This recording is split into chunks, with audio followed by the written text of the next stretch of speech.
GOC Army Training and Action Command, GOC 24 পদাতিক division ও area commander Chattogram area, commander Chattogram নৌ অঞ্চল, এর অধিনায়ক বিমান বাহিনী ঘাঁটি Zahurul Haque, commandant Bangladesh military academy, ঊর্ধ্বতন সামরিক ও অসামরিক কর্মকর্তা এবং অন্যান্য পদবীর সদস্যবৃন্দ, members of the diplomatic missions, অভ্যাগত অতিথিবৃন্দ, সম্মানিত অভিভাবকগণ, প্রিন্ট ও ইলেকট্রনিক মিডিয়া সদস্যবৃন্দ এবং আমার প্রিয় অফিসার ক্যাডেটবৃন্দ, আসসালামু আলাইকুম ও শুভ সকাল। বাংলাদেশ মিলিটারি একাডেমির এই উৎসব মুখর পরিবেশে 88 BMA দীর্ঘমেয়াদী কোর্সের অফিসার ক্যাডেটদের কমিশন প্রাপ্তি উপলক্ষে আয়োজিত রাষ্ট্রপতি প্যারেডে আপনাদের মাঝে উপস্থিত হতে পেরে আমি অত্যন্ত আনন্দিত। বক্তব্যের শুরুতেই আমি বিনম্র চিত্রে স্মরণ করছি জাতির সূর্য সন্তান 71-এর শহীদ বীর মুক্তিযোদ্ধাদেরকে, যারা দেশ মাতৃকার জন্য অকাতরে প্রাণ উৎসর্গ করে গেছেন এবং মুক্তিযুদ্ধের মাধ্যমে আমাদেরকে দিয়ে গেছেন একটি স্বাধীন সার্বভৌম দেশ ও লাল সবুজের পতাকা। সুধীমণ্ডলী, মহান মুক্তিযুদ্ধের সময় জন্ম নেওয়া বাংলাদেশ সশস্ত্র বাহিনী আজ দেশের স্বাধীনতা, সার্বভৌমত্ব, আস্থা ও ঐক্যের প্রতীক। দেশের প্রয়োজনে যে কোনো ক্রান্তি লগ্নে প্রজ্ঞা, কর্তব্যবোধ, বুদ্ধিমত্তা, দেশপ্রেম ও সাহসের সাথে আমাদের সশস্ত্র বাহিনী সবসময় ঝাঁপিয়ে পড়েছে। লাখো শহীদের রক্তের বিনিময়ে অর্জিত মাতৃভূমির প্রতিটি ধূলিকণা অটুট রাখতে বাংলাদেশ সশস্ত্র বাহিনীর সকল সদস্য সদা তৎপর।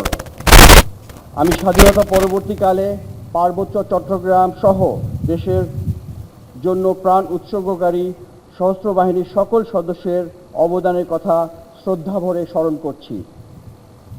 আমাদের ঐকান্তিক প্রচেষ্টা এবং পেশাদারিত্বের মাধ্যমে বাংলাদেশ সশস্ত্র বাহিনী আজ জাতিসংঘের শান্তিরক্ষা মিশনে একজন গর্বিত সহযোগী, আমাদের পররাষ্ট্রনীতির ভিত্তি। কিন্তু আমাদের ভৌগোলিক অখণ্ডতা, স্বাধীনতা ও সার্বভৌমত্বের প্রশ্নে কোনো রকম আপোষ করা হবে না।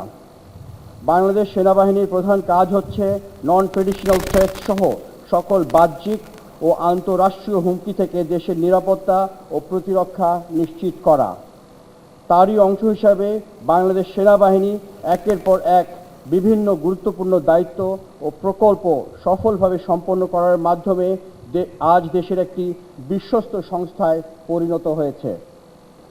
আমাদের সেনাবাহিনী প্রকৃতপক্ষে দেশের জাতীয় জরুরি প্রয়োজনে সরকার এবং তার অসামরিক সংস্থাগুলোকে সহায়তা করতে সাংবিধানিকভাবে প্রতিশ্রুতবদ্ধ। এছাড়াও বিশ্বের শান্তি রক্ষা, মানবিক সহায়তা কর্মসূচি এবং দুর্যোগ ব্যবস্থাপনায় দায়িত্ব পালনেও সদা প্রস্তুত। বৈশ্বিক ও আঞ্চলিক শান্তি ও নিরাপত্তার আহ্বান পূরণসহ একবিংশ শতাব্দীর সকল ধরনের চ্যালেঞ্জ মোকাবেলায় আমরা একটি আধুনিক, সুশিক্ষিত এবং দক্ষ সশস্ত্র বাহিনী গড়ে তুলতে চাই। আপনারা জেনে আনন্দিত হবেন যে বর্তমানে বাংলাদেশ সেনাবাহিনী সহ আমাদের সশস্ত্র বাহিনীর আধুনিকায়নের প্রচেষ্টার অংশ হিসাবে বিভিন্ন ইন্ডিজিনাস ক্যাপাসিটি বিল্ডিং এর পরিকল্পনা গ্রহণ করা হয়েছে। এতে একদিকে যেমন নিজেদের সক্ষমতা বাড়বে, অপরদিকে আমাদের পরনির্ভরশীলতাও হ্রাস পাবে।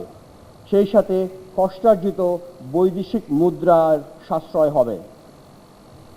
উপস্থিত সুধীমণ্ডলী, দেশপ্রেমে উজ্জীবিত, যোগ্য ও দক্ষ কর্মকর্তা একটি পেশাদার বাহিনীর প্রাণস্বরূপ। সেনাবাহিনীর একজন কর্মকর্তা বাংলাদেশ মিলিটারি একাডেমি থেকে মৌলিক প্রশিক্ষণ গ্রহণের মাধ্যমে সূচনা করে তার সামরিক জীবন। এখান থেকেই তৈরি হয় সামরিক বাহিনীর এক একজন দক্ষ কর্মকর্তা।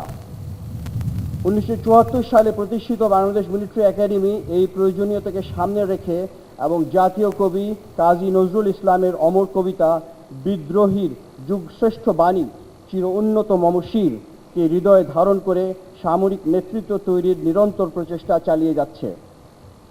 আন্তর্জাতিক খ্যাতিসম্পন্ন একাডেমি হতে কমিশনপ্রাপ্ত অফিসারগণের নেতৃত্বে শৃঙ্খলা, আনুগত্য, ন্যায়পরায়ণতা ও কর্তব্যবোধে উজ্জীবিত হয়ে বাংলাদেশ সেনাবাহিনী আজ দেশের সীমানা পেরিয়ে বহির্বিশ্বেও উল্লেখযোগ্য অবদান রেখে চলেছে।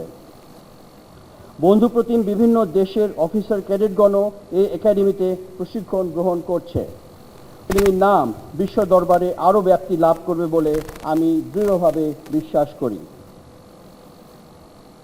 আমার প্রিয় অফিসার ক্যাডেটবৃন্দ, আজকের দিনটি তোমাদের জীবনে অত্যন্ত আনন্দের ও গৌরবের। আজ হতে তোমাদের উপর অর্পিত হচ্ছে দেশ মাতৃকার মহান স্বাধীনতা ও সার্বভৌমত্ব রক্ষার পবিত্র দায়িত্ব।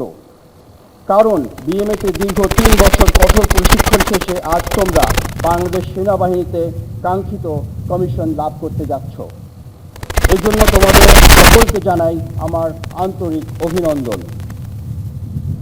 আজ থেকে 41 বছর পূর্বে এই একাডেমির একজন গর্বিত ক্যাডেট চির উন্নত মহশিরের সামনে এই প্যারেড গ্রাউন্ডে দাঁড়িয়ে আমি স্মৃতিকাতর এবং একই সাথে নবীন নেতৃত্বের প্রতি কিছু দিক নির্দেশনা দেওয়া আমার কর্তব্য বলে মনে করছি। নেতৃত্বের সর্বোচ্চ গুণাবলী যেমন সততা, সত্যবাদিতা, কর্তব্যনিষ্ঠা ও কঠোর পরিশ্রম দ্বারা সেনাবাহিনীর উপর অর্পিত সকল দায়িত্ব তোমরা আন্তরিকভাবে পালন করবে, এটাই তোমাদের কাছে আমার প্রত্যাশা। এই একাডেমি থেকে যে প্রশিক্ষণ তোমরা গ্রহণ করেছো তার যথাযথ অনুশীলন ও প্রয়োগের মাধ্যমে পেশাগত দক্ষতা অর্জনে তোমরা সর্বদা সচেষ্ট থাকবে। তোমাদেরকে যে কোনো ধরনের চ্যালেঞ্জ গ্রহণের জন্য সবসময় প্রস্তুত থাকতে হবে। সামরিক চেতনা ও মূল্যবোধকে সমুন্নত রাখতে এবং যে কোনো সিদ্ধান্ত গ্রহণের ক্ষেত্রে দেশপ্রেমকে সর্বোচ্চ গুরুত্ব দিতে হবে। দেশের স্বার্থ, স্বাধীনতা ও সার্বভৌমত্ব সব সময় সর্বাগ্রে। এরপর প্রতিষ্ঠান ও অধীনস্থদের সম্মান, কল্যাণ ও সুখ স্বাচ্ছন্দ্য এবং সবশেষে আসবে তোমার নিজের ব্যক্তিগত নিরাপত্তা ও স্বাচ্ছন্দ্য। সামরিক বাহিনীতে সৌহার্দ্য, সম্প্রীতি ও ভ্রাতৃত্ববোধের প্রগাঢ় মিশ্রণে সবাইকে একসঙ্গে নিয়ে সফল হতে হবে। বর্তমান সময়ে প্রযুক্তি নির্ভর যুদ্ধ এবং দ্রুত পরিবর্তনশীল বিশ্বের বিভিন্ন চ্যালেঞ্জ মোকাবেলায় নিজেদেরকে সর্বদা প্রস্তুত রাখতে হবে। আর এই জন্য তোমাদেরকে বুদ্ধিবৃত্তিক, মানসিক ও শারীরিকভাবে যোগ্য হতে হবে এবং উন্নত চরিত্রের অধিকারী হতে হবে। আত্মপ্রত্যয়, দৃঢ় মনোবল এবং উন্নত পেশাদারিত্বের মাধ্যমে প্রতিটি কাজে উদ্যোগী মনোভাব ও সৃজনশীলতার বিকাশ ঘটাতে হবে। মনে রাখবে, বর্তমান এবং ভবিষ্যতের যুদ্ধের ময়দানে এককভাবে সফলতা বয়ে আনতে পারবে না। ফিউচার ব্যাটেলফিল্ড হবে ডাইনামিক এবং সেখানে সাফল্য নির্ভর করবে যৌথ প্রশিক্ষণ, সশস্ত্র বাহিনীর হোলিস্টিক উন্নয়ন এবং রিসোর্সের সঠিক ব্যবহারের মাধ্যমে। তিন বাহিনীর মধ্যে জয়েন্টনেস হচ্ছে যুদ্ধের সাফল্যের অন্যতম প্রয়োজনীয়তা বা নেসেসিটি। আমি দৃঢ়ভাবে বিশ্বাস করি দেশ ও সশস্ত্র বাহিনীর উন্নয়নের ধারাবাহিকতা বজায় রাখতে এবং ফিউচার ব্যাটেলফিল্ডের জন্য নিজেদের প্রস্তুত রাখতে তোমাদের কর্ম ও পথ চলা হবে সাহসী ও বলিষ্ঠ। মনে রাখবে, সততা, একাগ্রতা ও নিষ্ঠার সাথে কাজ করে দেশ প্রতিরক্ষার ভবিষ্যৎ কর্ণধার হিসেবে নিজেকে গড়ে তোলাই হবে তোমাদের জীবনের সর্বোচ্চ সফলতা। প্রিয় অফিসার ক্যাডেটবৃন্দ, সেনাবাহিনী এমন একটি প্রতিষ্ঠান যেখানে শৃঙ্খলা প্রধান চালিকা শক্তি। এখানে সকল বিষয় নির্ধারিত নিয়ম, প্রথা ও অনুশাসন দ্বারা পরিচালিত হয়। তোমাদেরকে নৈতিক শিক্ষা সহ কঠিন পরিস্থিতির মুখোমুখি হওয়ার প্রশিক্ষণ প্রদানের মাধ্যমে সিদ্ধান্ত নেওয়ার জন্য যোগ্য করে গড়ে তোলার প্রয়াস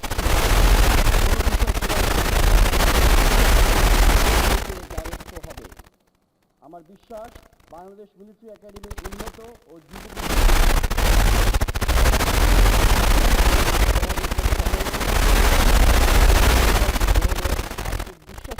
করে তুলতে পারবে। তোমরা ভুলে যাবে না, তোমাদেরকে গড়ে তুলতে দেশের খেটে খাওয়া মানুষের অনেক অবদান রয়েছে। তুমি এখন দেশের সম্পদ। তোমার কোনো ক্ষয় বা অপচয় দেশের জন্য ক্ষতি। আর সে কারণেই কোনো ভুল সিদ্ধান্তের বশবর্তী হয়ে নিজের তথা দেশের ক্ষতি হতে বিরত থাকতে হবে। My dear foreign cadets, My heartfelt congratulations to you on your successful completion of training in Bangladesh Military Academy, our ambassadors in your own armies. I hope you will present Bangladesh in the most appropriate way in the international arena. I am also certain you shall make us proud by your performance in the upcoming days in your respective services. সম্মানিত অভিভাবক এবং অভ্যাগত অতিথিবৃন্দ, নবীন কর্মকর্তাদের দীর্ঘ প্রতীক্ষিত commission প্রাপ্তি সহ তাদের সকল সাফল্যের পিছনে আপনাদের নিরন্তর ত্যাগ ও অসামান্য অবদান অনস্বীকার্য। আপনাদের সন্তানদেরকে সেনাবাহিনীতে যোগদানের সিদ্ধান্ত গ্রহণের মাধ্যমে বাংলাদেশ সেনাবাহিনীকে আপনারা সম্মানিত করেছেন। প্রিয় সন্তানদের এই আনন্দঘন ও গৌরবময় মুহূর্তে আপনাদের প্রতিও রইল আমার আন্তরিক অভিনন্দন ও শুভেচ্ছা। আপনাদের উপস্থিতি এই প্রশিক্ষণ সমাপনী কুচকাওয়াজের সৌন্দর্য ও মর্যাদা বহুগুণে বৃদ্ধি করেছে। দূর দূরান্ত থেকে এসে আজকের অনুষ্ঠানে যোগদানের জন্য আপনাদেরকে আন্তরিক ধন্যবাদ জানাচ্ছি। আমার দৃঢ় বিশ্বাস আপনাদের প্রিয় সন্তানেরা দেশ মাতৃকার প্রতিরক্ষায় নিয়োজিত থেকে সর্বদা দেশ ও জাতির ভাবমূর্তি উজ্জ্বল করবে। আমি আপনাদের সকলের সুখ, সমৃদ্ধি, সুস্বাস্থ্য ও গৌরবময় ভবিষ্যৎ কামনা করছি এবং সকলকে জানাচ্ছি আন্তরিক মোবারকবাদ। Members of the diplomatic missions, I express my deep gratitude and thanks to you for gracing today's great event. Your presence has made today's occasion more colorful and meaningful. On behalf of all members of Bangladesh Armed Forces and Bangladesh Army, please accept our warmest felicitations. প্রশিক্ষণ সমাপনকারী officer cadet বৃন্দ, পরিশেষে আমি বলতে চাই, আজ উদ্দীপনাময়, চৌকস, বর্ণাঢ্য ও দৃষ্টিনন্দন parade আমাকে সত্যি মুগ্ধ করেছে। এই জন্য তোমাদেরকে জানাই আমার আন্তরিক ধন্যবাদ। নবীন নেতৃত্ব তৈরির লক্ষ্যে 88 BMA দীর্ঘমেয়াদী কোর্সের প্রশিক্ষণ সফলভাবে সম্পন্ন করার জন্য একাডেমি কমান্ড্যান্ট, সংশ্লিষ্ট সকল অফিসার, জেসিও, এনসিও, সৈনিক এবং অসামরিক কর্মকর্তা ও কর্মচারীদেরকেও জানাচ্ছি আমার আন্তরিক ধন্যবাদ। প্রশিক্ষণে সর্ববিষয় শ্রেষ্ঠত্বের জন্য সোর্ড অফ অনার বিজয়ী ব্যাটালিয়ন সিনিয়র আন্ডার অফিসার জাবিরকে আমি আন্তরিক অভিনন্দন জানাচ্ছি। আমি একই সাথে সেনাবাহিনী প্রধান স্বর্ণপদক বিজয়ী কোম্পানি সিনিয়র আন্ডার অফিসার ওয়াদুদকে এবং BMA ট্রফি অফ এক্সেলেন্স বিজয়ী সার্জেন্ট ইজবেকেও অভিনন্দন জানাচ্ছি। সাফল্য, উপস্থিত সকলের সুস্বাস্থ্য এবং বাংলাদেশ সশস্ত্র বাহিনীর উত্তরোত্তর সমৃদ্ধি কামনা করে আমার বক্তব্য এখানেই শেষ করছি। সর্বশক্তিমান মহান আল্লাহ তাআলা আমাদের সহায় হন। আল্লাহ হাফেজ।